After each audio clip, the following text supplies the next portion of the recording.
Salut jardinier, j'espère que vous allez bien. Je voulais profiter de ce 26 octobre pour faire une petite vidéo pour vous parler de ce qu'on peut faire au jardin actuellement. Là en fait je suis dans un superbe jardin d'une maison de retraite où on a un potager derrière moi qui progressivement est en train de rentrer dans sa phase hivernale, de s'endormir. Et on a aussi des petits massifs de fleurs. Bon là il n'y a plus grand chose parce qu'on a fait les travaux de cette grande allée il n'y a pas si longtemps que ça. Mais voilà, je vais vous donner les 2-3 petits conseils que je donne à mes clients, qui ont notamment des potagers et qui ont aussi donc, des massifs fleuris, sur ce qu'on peut faire à cette époque. Donc tout doucement, même s'il fait encore très très bon cette année, la végétation se met au repos. Pourquoi? Parce que la luminosité, elle, diminue et elle ne tient pas compte en fait du coup du réchauffement climatique parce que la Terre continue de tourner et de s'incliner et c'est comme ça. Donc comme la luminosité diminue, les plantes le ressentent et se mettent progressivement dans une phase de dormance. Pendant cette phase de dormance, on a toute la sève qui redescend. C'est une sève qui est de moins en moins riche en sucre vu qu'on a moins de photosynthèse. Et ces réserves d'énergie vont se retrouver dans le sol. Là, dans le sol, on a par contre encore un fort développement racinaire. Pourquoi? Parce que dans la partie aérienne, il fait frais. Dans la partie souterraine, la chaleur est encore un peu plus présente. Et nous, ce qu'on va faire, c'est qu'on va favoriser ce développement racinaire en mettant une jolie couche de paillage. Donc on récupère toutes les feuilles qui tombent au jardin et on en fait un petit paillage au pied de nos arbres, de nos arbustes et aussi des massifs fleuris qu'on a et même du potager. Pardon, ce paillage, ça va faire un effet un peu isolant. Ça va garder la chaleur. Ça va aussi attirer en fait toute la vie des trétivores, tous ces petits insectes comme les cloportes, comme les vers de terre, comme les parse-oreilles, comme les fourmis, comme beaucoup de monde en fait, ils vont venir grignoter tout ça, pardon, transformer tout ça en matière donc du coup fécale et en engrais naturel. Et le fait de se balader aussi dans le sol, ils vont l'aérer, ils vont l'ameublir naturellement. Vous allez voir en fait qu'à la fin de l'hiver, si vous enlevez les restes de paillage d'un massif, le sol en dessous est tout mou. Et quand ce sol est mou, les racines se propagent d'autant plus facilement. Voilà, et donc cette couche de paillage, comme je disais, surtout, elle fait une petite couche protectrice qui permet de garder la chaleur dans le sol. Donc, gardez toutes vos feuilles, utilisez en paillage. Petite exception, le platane, ça a des feuilles qui se décomposent très très mal.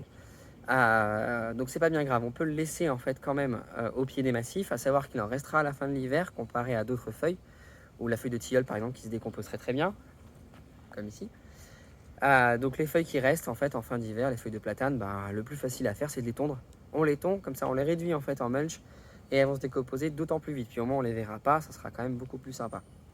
Si vous avez un petit potager, comme ici, il peut arriver qu'il y ait des courges qui se soient réveillées un peu tardivement. Donc sur celle-ci, là, j'ai des fruits qui sont vraiment trop petits, je pourrais rien en faire. Mais si chez vous, vous avez en fait des curcubitacées qui ne sont pas encore mûres, c'est-à-dire que on va le voir sur le pédoncule en fait, il sera encore vert, il n'y aura pas de liège dessus. Vous les récupérez avant les premières gelées, ou s'il fait trop humide, s'il y a trop de pluie, vous les récupérez aussi, parce que sinon les champignons vont adorer ça. Et vous les faites mûrir chez vous à l'intérieur. Curcubitacées, laissez-les mûrir 1 mois, 2 mois, ça sera très très bien. Si vous avez des pieds de tomates, ici on a des pieds de tomates qui se sont réveillés un peu tardivement aussi, parce qu'ils ont poussé de manière assez rustique, sans beaucoup d'arrosage. On va avoir de la tomate verte. Cette tomate verte, on va la récolter, la couper avec sa petite grappe et la faire mûrir en intérieur. Ça prend un peu de temps, mais elles vont mûrir. Si elles ne mûrissent pas, on en fait des compotes de tomates vertes, des confitures de tomates vertes, ça passe.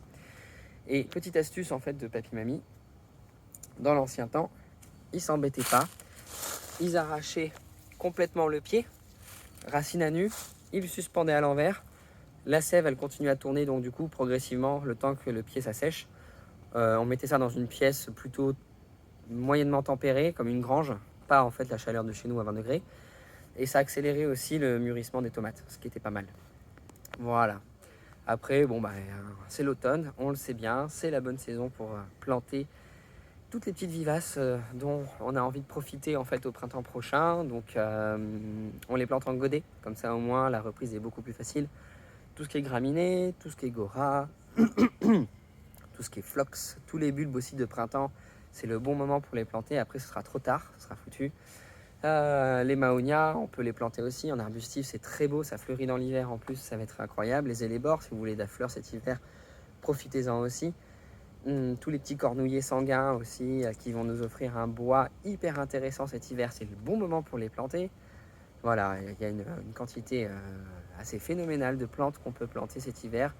Gardez en tête que tout ce qui est vivace, donc pas annuel, tout ce qui est vivace, plantez-le maintenant parce que le sol est chaud, les racines vont se développer et avec un petit paillage, ça va aider encore plus la plante en fait à développer ses racines un petit peu plus longtemps qu'un sol à nu.